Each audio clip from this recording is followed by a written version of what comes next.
Good morning students.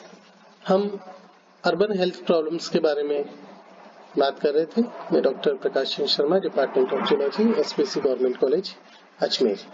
तो आगे बढ़ते हैं हम। तो भारत के जो अर्बनाइज एरियाज हैं उनका जो पहला कैरेक्टरिस्टिक फीचर आपको देखने को मिलेगा वो है ओवर क्राउडिंग। और ओवर क्राउडिंग यानी कि बहुत ज्यादा भीड़ होना। तो इससे इंफ्रास्ट्रक्चर फैसिलिटीज पर ट्रिमेंडस प्रेशर पड़ता है, like housing facilities, electricity, water, transport, employment. और भारत की जो मेट्रोपॉलिटन सिटीज हैं लाइक बॉम्बे, दिल्ली, चेन्नई, बेंगलोर, कलकत्ता, यहाँ पर आपको ओवर क्राउडिंग दोनों ही तरीके से देखने को मिलेगी, एब्सोल्यूट टर्म्स में और रिलेटिव टर्म्स में। एब्सोल्यूट टर्म्स की बात हुई कि एक्चुअली वो ओवर क्राउडेड है, यानी कि एक्चुअली वहां पर डेंसिटी बहुत ज्यादा है। और जब हम रिलेटिव की बात करते हैं तो हम उन एरियाज की बात कर रहे हैं, उन सिटीज की बात कर रहे हैं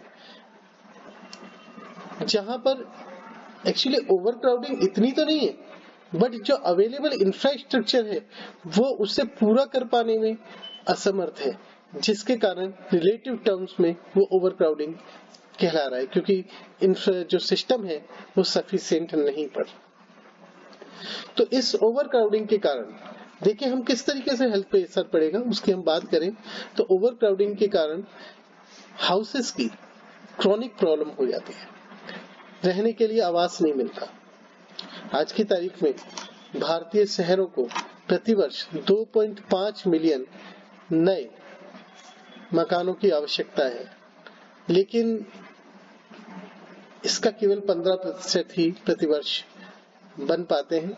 निश्चित तौर पे इसमें सबसे बड़ा जो कंस्ट्रेंट है वो फाइनेंस आता है, लैंड की कीमत आती है, और इनकी जुगाड़ करने में, इनकी जरूरतें पूरे करने में व्यक्ति दूसरी अन्य चीजों पर ध्यान देना बंद कर देता है, जिसमें हेल्थ सबसे बड़ा इश्यू है। साथ ही साथ भारत की 35% जो अर्बन फैमिलीज हैं, लगभग 18.9 मिलियन, वो आज भी एक ही रूम के घरों में निवास करती है। तो ये जो बैड फिजिकल एनवायरनमेंट है ये हेल्थ को पूरी तरह से प्रभावित करता है। खासतौर पर जो कम्युनिकेबल डिजीजेस हैं उनका स्प्रेड बहुत तेजी से होता है। कोरोना के केस में हमने अभी देखा ही कि किस तरीके से धारावी में बहुत तेजी से ये कोरोना फैला और लगभग 60% जनसंख्या को अपनी चपेट में ले चुका वहां पर। इसी के साथ ही दूसरी जो एसोसिएटेड समस्या है वो अनएम्प्लॉयमेंट की है, जो कि लेबर फोर्स का करीब 15 से 25% तक होता है। यद्यपि हम ये मान सकते हैं कि अर्बन एरियाज में जो इनकम है वो रूरल एरियाज की तुलना में ज्यादा है, लेकिन ये जो ज्यादा हमें इनकम लिख रही है वो वहां के रहन सहन के कॉस्ट की तुलना में बहुत कम पड़ जाती है। निश्चित तौर पे जो सिटीज में निश्चित तौर पे इकोनॉमिक अपॉर्चुनिटीज ज्यादा है, लेकिन इकोनॉमिक अपॉर्चुनिटीज में जो ग्रोथ हो रही है वो ग्रोथ आने वाले इमाइग्रेशन के या इन्फ्लक्स के जो क्वांटम है उसके सामने कम पड़ रही है।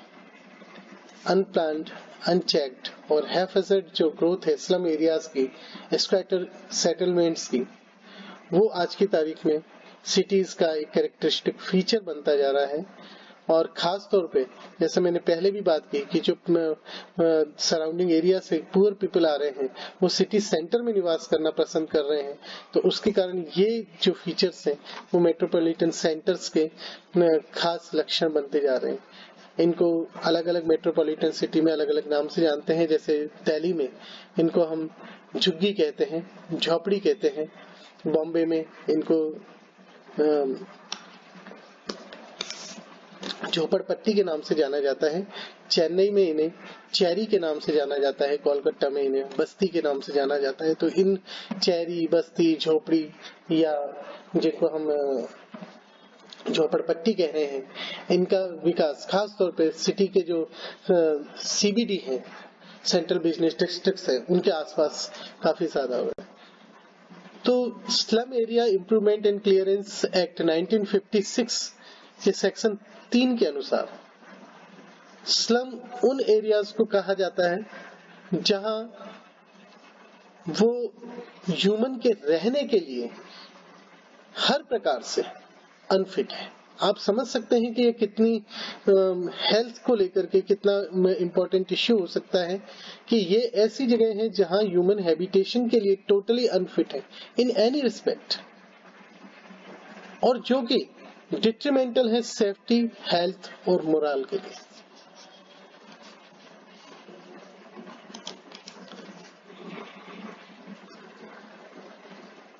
सोशली हम देखें तो जो ये स्लम एरियाज हैं, ये रेस्ट ऑफ अर्बन सोसाइटी से आइसोलेट रहने की इनकी टेंडेंसी रहती है, और यहाँ पे आपको pathological social symptoms like drug abuse, alcoholism, crime, vandalism, deviant behaviour, ये चीजें आपको देखने को मिलती हैं।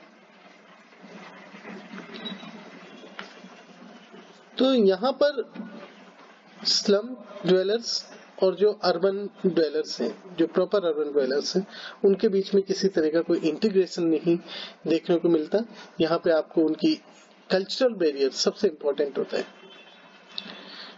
और क्योंकि स्लम्स जो है जनरली हम देखते हैं कि जो सिटी एरियाज हैं उनके अंदर जो पॉपुलेशन है उसमें किसी न किसी तरह का कुछ एक स्ट्रेटिफिकेशन देखने को मिलता है, लेकिन यहाँ पर स्लम्स में ये स्ट्रेटिफिकेशन बहुत शार्प होता है। तो यहाँ पर शार्प सोशियो इकोनॉमिक स्ट्रेटिफिकेशन आपको देखने को मिलेगा, डुअलिस्टिक ग्रुप्स देखने को मिलेंगे, सेग्रीगेटेड स्पेटियल स्ट्रक्चर्स देखने को मिलेंगे, और सबसे बड़ी बात सोशल नेटवर्क में बहुत ज्यादा कॉम्प्लेक्सिटी देखने को मिलेगी, जो कि मेंटली इन लोगों को काफी बीमार कर सकते हैं। भारत में अगर स्लम्स की बात करें तो 1 या 2 रूम के हटमेंट्स होते हैं, और जनरली ये गवर्नमेंट या पब्लिक लैंड के ऊपर बने हुए होते हैं। और यहाँ अगर आप देखेंगे तो यहाँ पर आपको फूले हुए पेट के ब्लोटेड बेलीज और फैमिश्ड स्केलेटन वाले बच्चे घूमते हुए दिख जाएंगे, जो कि ज्यादातर dysentery, diarrhoea, malaria, typhoid, jaundice, polio जैसे रोगों से ग्रसित देखने को मिल जाएंगे। और ये जो चाइल्डहुड में ही ये बीमारियां पा रहे हैं, कई बीमारियां तो इनको लंबे समय तक पीछा नहीं छोड़ती। काफी ज्यादा हेल्थ प्रॉब्लम यहाँ पर मिलेगी, और ये जो हेल्थ प्रॉब्लम्स हैं ये इवन रूरल एरियाज की तुलना में भी ज्यादा है। स्लम्स के साथ ही जो एक बड़ी समस्या है वो है कहीं भी छोटे छोटे गत्ते के, प्लास्टिक की थैलियों से जो आप घुमंती देखते हैं उस तरीके से छोटी छोटी झोपड़ियां बना के रहना, इनको हम स्कैटर्ड सेटलमेंट के लेते हैं। ये टेम्परेरी होते हैं और ये शहर के किसी भी पार्ट में आपको देखने को मिल जाएंगे। खासतौर पर ये बाहरी क्षेत्रों में ज्यादातर इनमें जो बच्चे होते हैं वो आपको कचरा बीनते हुए मिलेंगे, घातक केमिकल्स के ये संपर्क में जल्दी आते हैं। तो ये चीजें आपको देखने को मिलेगी, अनकंट्रोल मैनर में बनते हैं। और निश्चित तौर पे यहाँ पे आपको civil amenities like water, light, sewage facility यहाँ देखने को नहीं मिलेगी, और ये नॉन लीगल होते हैं। तो निश्चित तौर पे किसी भी तरह की सर्विसेज और इंफ्रास्ट्रक्चर इनको अवेलेबल ही नहीं हो पाता। ये लोअर इनकम ग्रुप के लोग हैं और इनमें सबसे ज्यादा हेल्थ प्रॉब्लम्स आपको देखने को मिलेंगी। ज्यादातर इनमें माइग्रेंट्स हैं और कई तो 2nd और 3rd जनरेशन के स्क्वैटर्स हैं इसके अंदर। तो ये जो स्लम एरियाज और स्क्वैटर सेटलमेंट्स हैं, ये एक बहुत बड़ा हेल्थ हजार्ड है, जो न केवल इन एरियाज के इनहेबिटेंट्स के लिए है बल्कि पूरी सिटी के लिए है। कि पूरी सिटी के लिए एक हेल्थ हजार्ड पोज कर सकते हैं। सेंसस 2001 के अनुसार भारत में 607 टाउन्स और सिटीज में, जो कि 26 स्टेट्स में और यूटीज में है, वहां पर स्लम पॉपुलेशन निवास करती है। सबसे बड़ी स्लम पॉपुलेशन जो कि 10.6 मिलियन की है वो महाराष्ट्र में है। उसके बाद आंध्र प्रदेश का, यूपी का, वेस्ट बंगाल, तमिलनाडु, एमपी और दिल्ली का नंबर आता है। यहाँ एक आश्चर्यजनक बात आपको ये लगेगी कि पटना में सबसे कम स्लम है, हालांकि ये डेटा स्क्रूटनी में है अभी। तो स्लम पॉपुलेशन की जो लार्जेस्ट आप कंसंट्रेशन देखेंगे वो 4 मेजर सिटीज में है, greater Mumbai, Delhi, Kolkata and Chennai. Greater Mumbai की तो 48.88% जो पॉपुलेशन है वो स्लम ड्वेलर से ही है, जिसमें से मुख्य धारा भी ही है जो कि सेंट्रल मुंबई में है और लार्जेस्ट स्लम है एशिया का। यहाँ पर कुछ गलियां तो इतनी सकरी हैं कि वहां एक बाइसिकल भी नहीं गुजर पाती, और ये जैसा मैंने आपको पहले भी कहा, shadowless, treeless, uncontrolled garbage, stagnant pool और फाउल वाटर, ये यहाँ के कैरेक्टरिस्टिक। और इन इलाकों में अगर कोई नॉन ह्यूमन क्रिएचर दिखाई देता है तो है वो कौवे और चूहे, इसके अलावा आपको वहां पे कुछ भी देखने को नहीं मिलेगा। इनके अलावा फरीदाबाद, मेरठ, कोलकाता, नागपुर जैसी जो सिटी हैं, वहां 1/3 से ज्यादा पॉपुलेशन स्लम ड्वेलर्स की ही है। इन स्लम्स के कारण और स्क्वाटर सेटलमेंट के कारण, अनइवन अनप्लान्ड डेवलपमेंट के कारण आपको सिटीज में कई जगह पर ट्रैफिक बोटलनेक्स देखो मिल जाएंगी। ये ट्रैफिक बोटलनेक्स का मतलब ऐसा है कि ये वो इलाके हैं जहां ट्रैफिक यूजुअली बहुत स्लो हो जाता है, क्योंकि वहां रोड सकरा हो सकता है या वहां पर बहुत ज्यादा रोड का कन्वर्जेंस हो रहा है, जिसके अनुरूप वहां पर उसकी जो मोबिलिटी है उतनी ज्यादा नहीं है। ट्रैफिक कंजेशन एक बहुत बड़ी समस्या है। लगभग ऑल सिटीज में, सभी सिटीज के अंदर ये ट्रैफिक कंजेशन और ट्रैफिक बोटलनेक की समस्या देखने को मिलती है।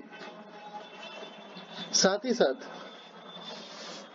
मवेशियों का और पालतू जानवरों का फ्री मूवमेंट जो कि रोड्स पे हो रहा है, ये भी एक बहुत बड़ी ट्रैफिक प्रॉब्लम बनती जा रही है। देखा जाए तो 1971 में जहां प्रति व्हीकल 3 किलोमीटर रोड अवेलेबल था, वो रिड्यूस होकर 2004 में मात्र 0.23 किलोमीटर रह गया है। आप इससे समझ सकते हैं कि कितनी गहन समस्या है ये। जो CPHEEO है वो कहता है कि बड़ी सिटीज में जहां 50,000 से ज्यादा पॉपुलेशन है, वहां 125 से 200 लीटर पानी प्रति व्यक्ति प्रतिदिन मिलना चाहिए। लेकिन ये पानी कभी भी वास्तविक रूप से नहीं मिल पा रहा है। अधिकांश सिटीज के अंदर ये स्थिति पूरी नहीं हो पा रही।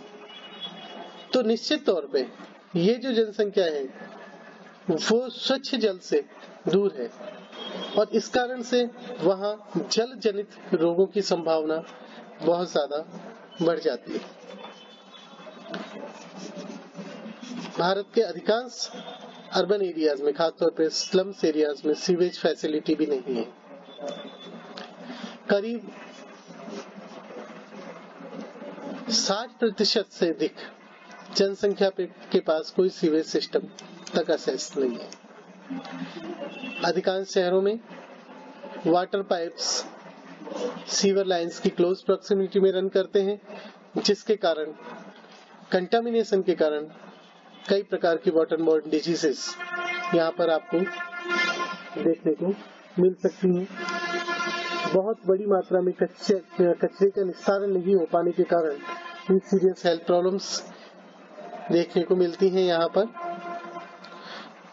तो जगह जगह पर ये जो लैंडफिल्स हैं जहाँ पर कचरा निस्तारण किए जा रहा है और जहाँ प्रॉपर तरीके से नहीं हो पा रहा, उसके कारण वो डिजीजेस के लिए हॉटबेड बनते जा रहे हैं और कई प्रकार के पॉइजनस सब्सटेंसेस लीक होके सराउंडिंग में, खासतौर पे वाटर में जो अंडरग्राउंड एक्विफर है वहां तक पहुंच रहे हैं।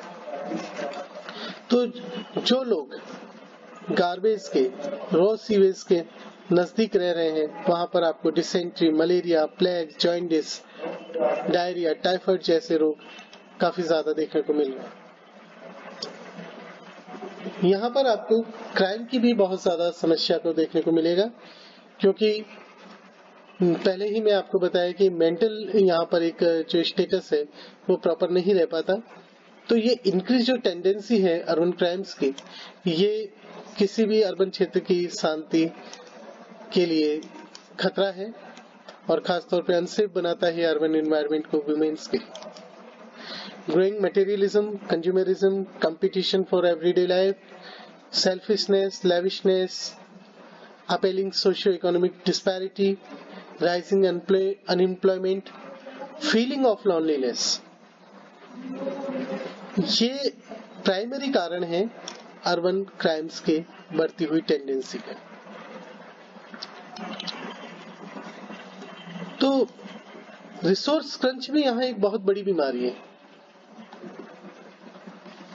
यद्यपि आप देखेंगे तो लगभग सभी जो हेल्थ इंडिकेटर्स हैं वो अर्बन पॉपुलेशन में, जो प्रॉपर अर्बन पॉपुलेशन में है, वहां आपको बेहतर मिलेंगे। लेकिन जब अब आप अर्बन स्लम्स की बात करेंगे तो वहां ये सभी हेल्थ इंडिकेटर रूरल पॉपुलेशन से भी बुरे देखने को मिलेंगे। और यहाँ अगर आप स्लम्स की बात करें तो स्लम्स में हेल्थ को प्रभावित करने वाले जो की डोमेन्स हैं, वो की डोमेन्स बनते हैं अर्ली एज में मैरिज, हाई फर्टिलिटी,